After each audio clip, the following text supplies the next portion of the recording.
Hello everyone, thank you so much for joining me for this awesome video. Today we're going to be talking about the books I read in June, which I'm super excited. Would you stop touching the mic?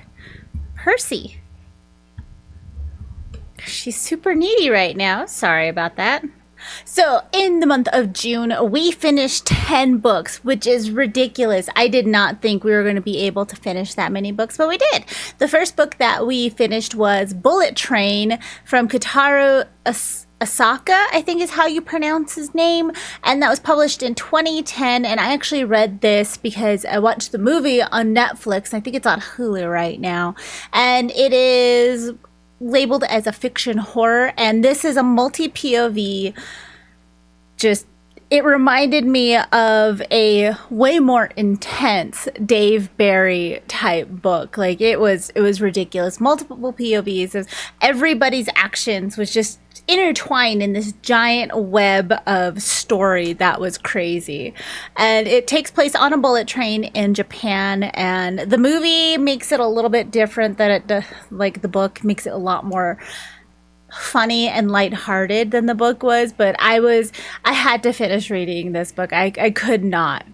Like even at home, usually I only listen to audiobooks while I'm out at work. This one I listened to on an audiobook, and I was just, even at home, I was like, no, I need to know what happened. I need to know. But it was really great. I'm very excited about that one.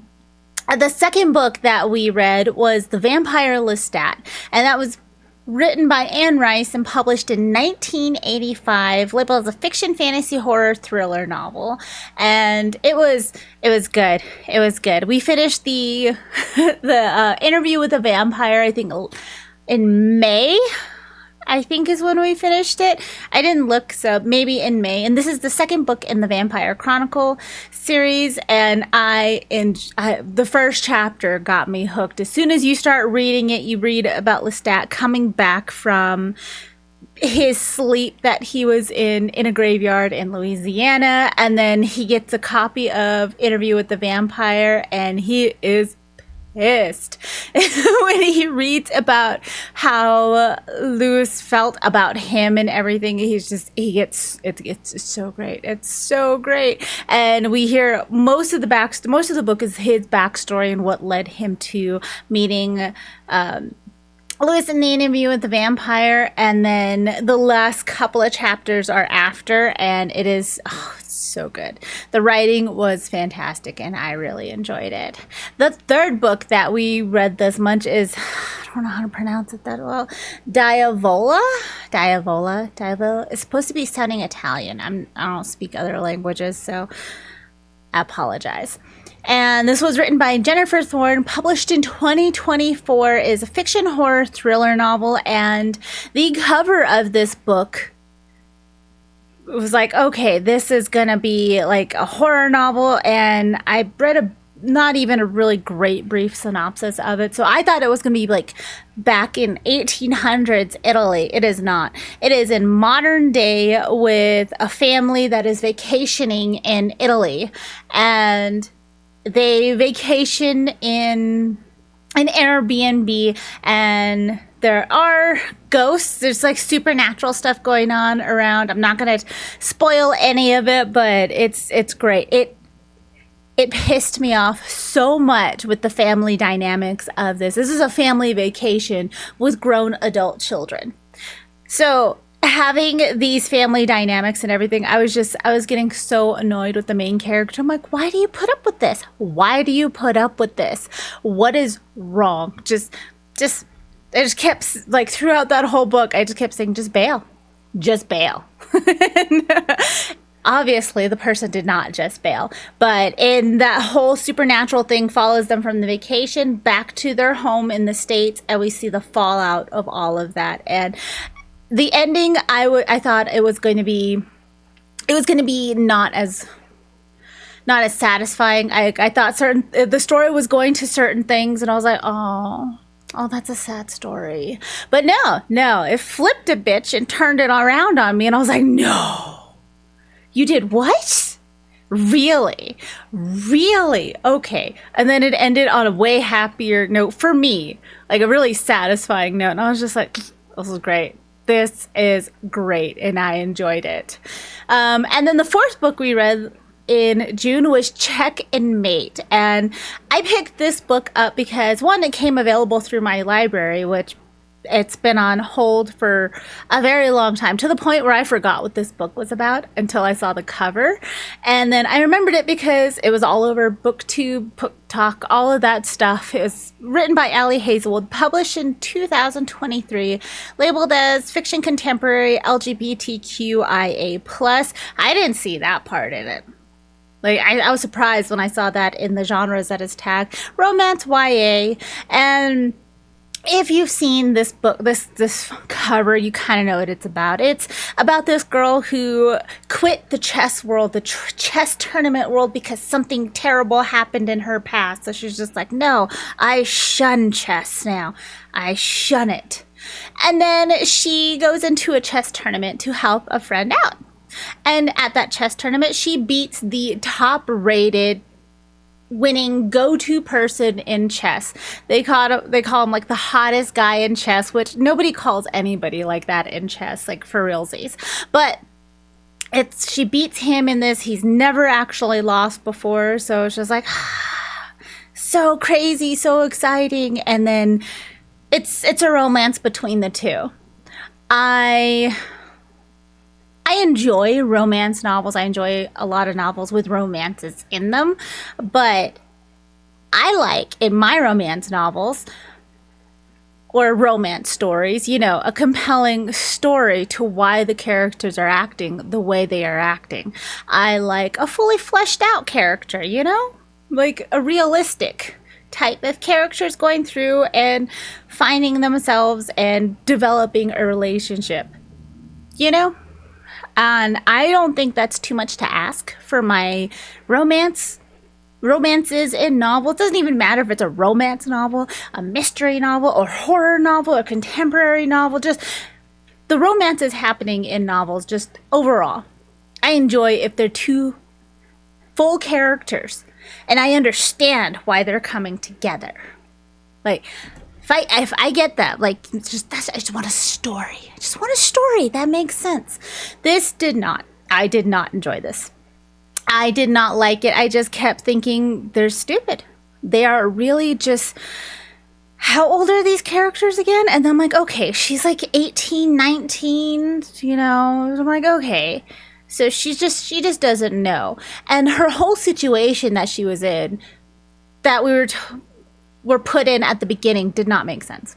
It did not make sense. And throughout the whole book, it continued to not make sense. And I'm like, you can just talk. Just talk. Why won't anybody in this book talk to each other?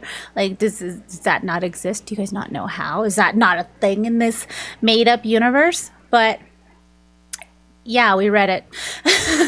And the fifth book we read was a nonfiction book called Filter World. This one, it was written by Kyle Chayka. I think that's how you pronounce it. It was published in 2024, which I didn't know. I had this one also on hold through my library, and I had this one because it was in a recommended for you if you like cultish, and I did. I enjoyed cultish. So in my head, for some reason, I thought it was by the same author, even though it's not. And it is really fascinating. It talks about the flattening of culture and uses several different examples, like algorithms for music, for YouTube, for all of these type of things, and uses like the coffee shops that are around the world that are looking the same, and like the whole things that led up to that and the future of what it's causing and how that affects culture as a whole. And I really enjoyed it. It was very fascinating. And after I read it, I was able to look at the different ways that I use algorithms in my personal life for like my music, my YouTube, my Netflix recommendations, and all of this, and how it's just like, okay, this makes sense, and now I can see in more vivid detail these examples and how they're affecting how I consume media, it was great. I love when I'm able to read a nonfiction book and have examples of in my real life of how things are correlating. So that was enjoyable. The sixth book we read was Cryptids, and this was written by David Haynes and published in 2021. It's labeled as fiction and horror, and this is the first book in the cryptid series. I did not know this was a part of a series. I saw the cover and it says cryptids. I enjoy cryptids. I really enjoy cryptids. So I was just like, yes, let me listen and read a book about cryptids. And it's very fascinating. Hi. Can you... Oh, I thought she needed me to move things for her because she was just knocking everything over. So, it surrounds a government... Would you stop moving my mic?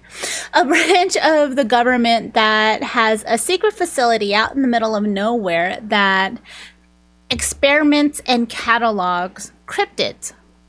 And they have a special team that goes out to areas where there may be a cryptid or they're verified cryptids, goes and tries to capture them, bring them back so they can be inspected, cataloged, tested on and all of that. And there's three main characters I guess four.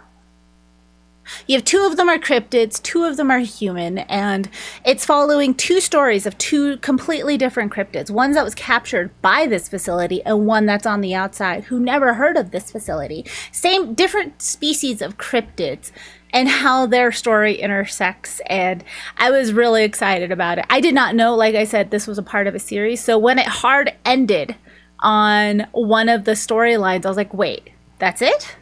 That's it? Because I was listening to it through an audiobook, so it ended abruptly for me. And I was just like, well, when's the next one coming out? I have to wait like 10 weeks for the second one, so that's fun for me, and that'll be future down the road. But it was really enjoyable. I really liked it. It made me really, really feel some angry feelings to some of these humans in this organization though, and I was just like, whew. I had to pause it, and I was like, I need a breath. I need to look at some happy pictures of some cats or something for like the next 5 to 10 minutes, and I just need to woosah. So it has a lot of triggering things in it. If you guys want to look into it, check those trigger warnings. Number 7 was a book called Zazie in the Metro. And this is actually a physical book that I had on my bookshelf, and I had no idea what it was before I read it. This one was written by Raymond. It's a French name. I can't pronounce it. It starts with a Q. And it was published in 1959 and is labeled as a fiction, classic, or literary in the genres. And this is a very short story. The book was translated from French into English, so it has a lot of translation errors. It has a lot of type of writing in there where you like have to kind of read between the lines. So it took me a little bit longer to finish it just because it was harder to read. But it was written more like a play. And if you think of it that way and kind of visualize how the words are just kind of on the page, it makes way more sense and it flows a lot better if you guys want to read it physically. But it follows Zazie, who is an 11-year-old girl, and she is on an adventure into Paris. She is visiting her uncle Gabriel for the weekend, so her mother can have a weekend without an 11-year-old girl. Anybody with children gets that.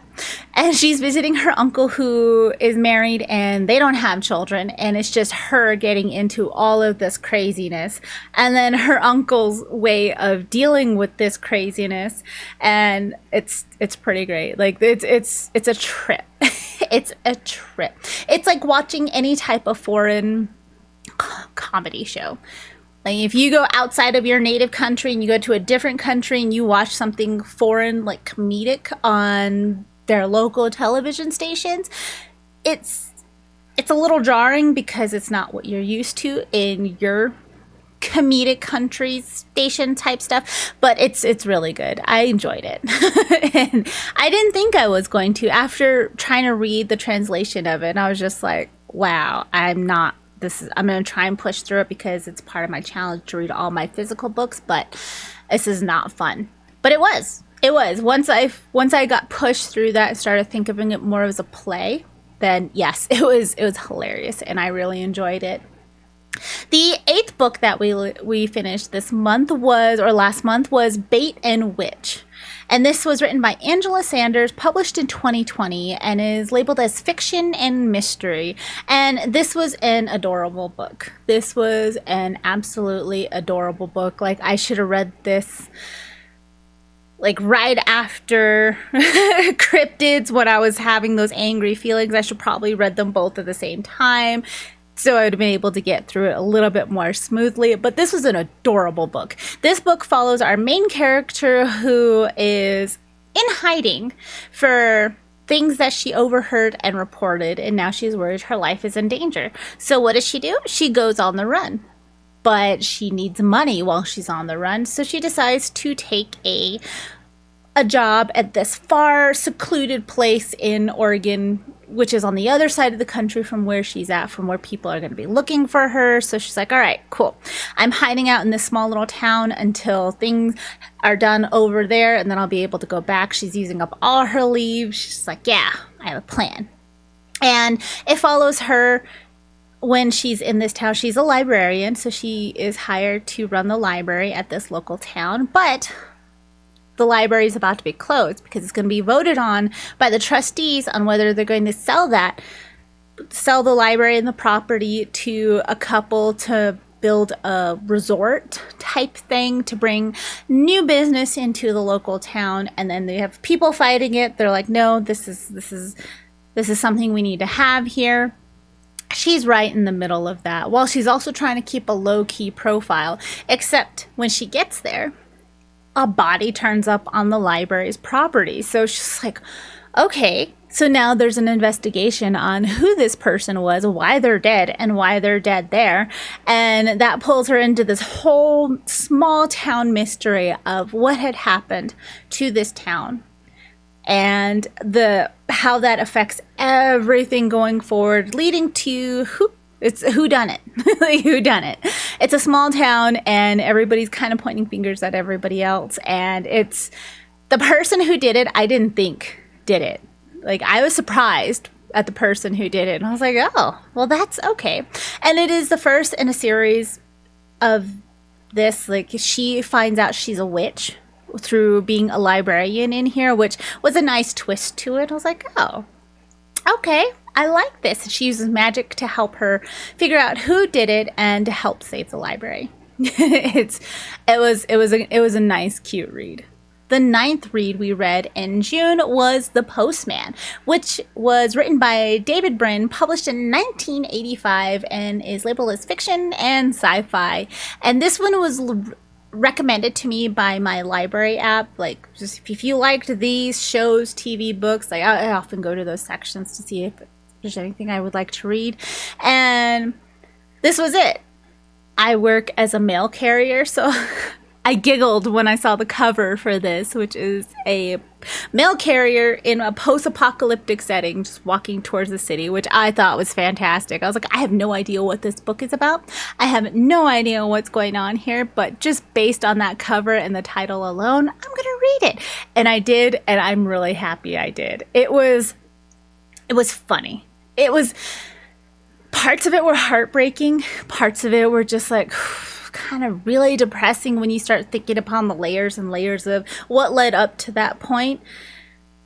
But the main character himself, Gordon, is hilarious. He is hilarious. He is a tall, skinny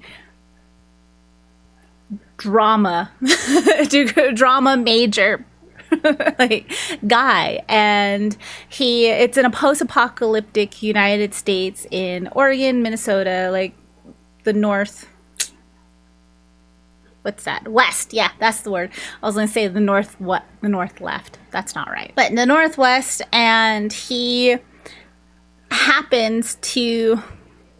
first robbed, and then he finds a mail carrier in a mail carrier Jeep, decides that, you know what, I don't have any clothes, that was taken from me, and then he takes the mail carrier's uniform, everything, and then just assumes the persona of a mail carrier and tells people that the United States is backing up and running, there's a reform government, and just builds a whole mail carrying system.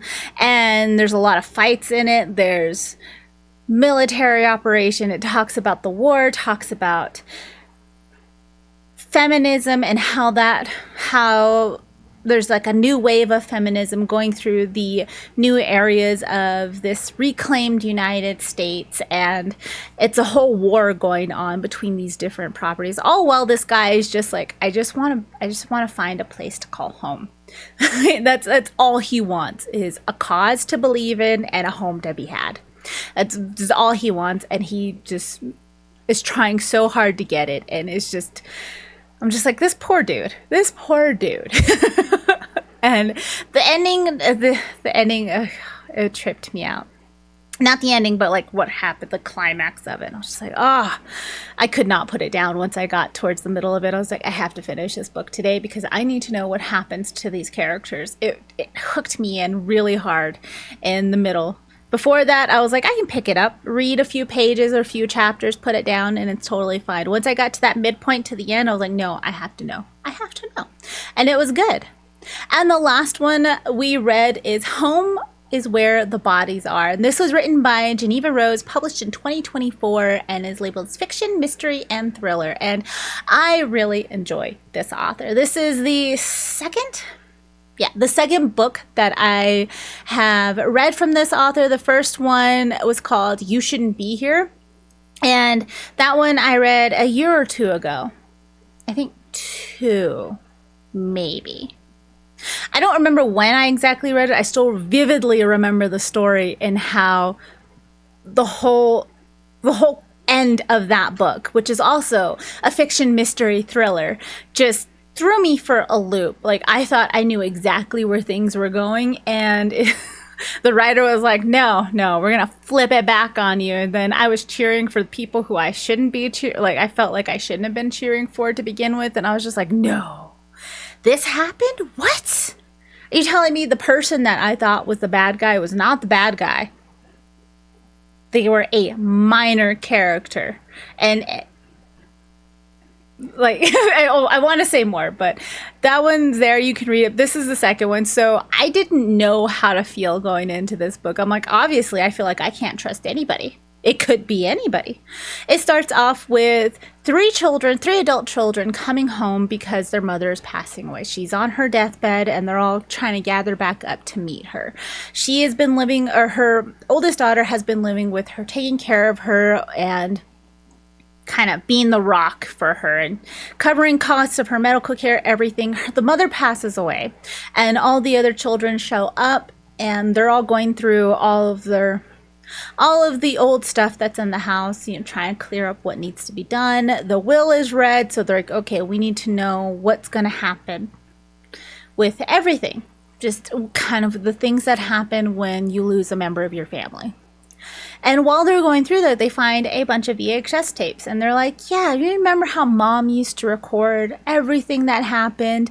Yeah, let's just put in a tape. Let's put in a tape and see for one last time how we were as a happy family. Because also, years and years before, their father up and left, abandoned them, just disappeared, vanished. They haven't heard anything from their father since he left and they saw him. So there's like, let's just look at this and see how it was back when we were children. They put in a tape. It plays like a fair type, a little picnic type thing that the town is having, and they're like, all right, yep, that was it. They all feel terrible now because they see their parents, which their mother just passed away, their father they haven't seen in years, so now everybody is sad. At the end of that tape, it clicks over to the nighttime nighttime in that same area, and they're like, what is this? And it shows their dad with a dead body behind him. And then cuts out. And they're trying to figure out who this person was, why they were there, what their father had to do with it, why their mother was hiding it, and kind of what's going on. So it's this whole mystery built around this. And we get to see how each of these adult children are handling this. And at the same time, hearing the mother's point of view through previous journal entries that she kept journals. She has boxes and boxes upon journals. She wanted to record everything. So they're reading journal entries from what she has, and then while they're trying to figure out what's going on, and then you kind of figure out what's going on, and it's just it's a trip at the end. Like I expected some of it, but I didn't expect how far things got out of control. Crazy. And I was just like, why is this, why are there so many bodies? And the ending was very satisfying. It wrapped it all up in a nice little bow, which I really enjoy from my mystery novels. Unless I am expecting to go into a series which is very episodic in it. Like, no, I want it to be all nice and nicely wrapped up in a nice big bow on it, so I don't have to sit there and be like, well, what the hell? And it was very satisfying. I really enjoyed it. But those were the books that I read in June, and hopefully we'll be able to continue this where I'm reading more. I thought I was only going to be able to read like 4 or 5 a month, but this is the second month in a row where we've read way more than that, and I'm excited. So thank you guys so much for hanging out with me. I hope you guys are having an amazing day, night, afternoon, whatever it is where you are, and I'll hopefully talk to you guys soon. Bye.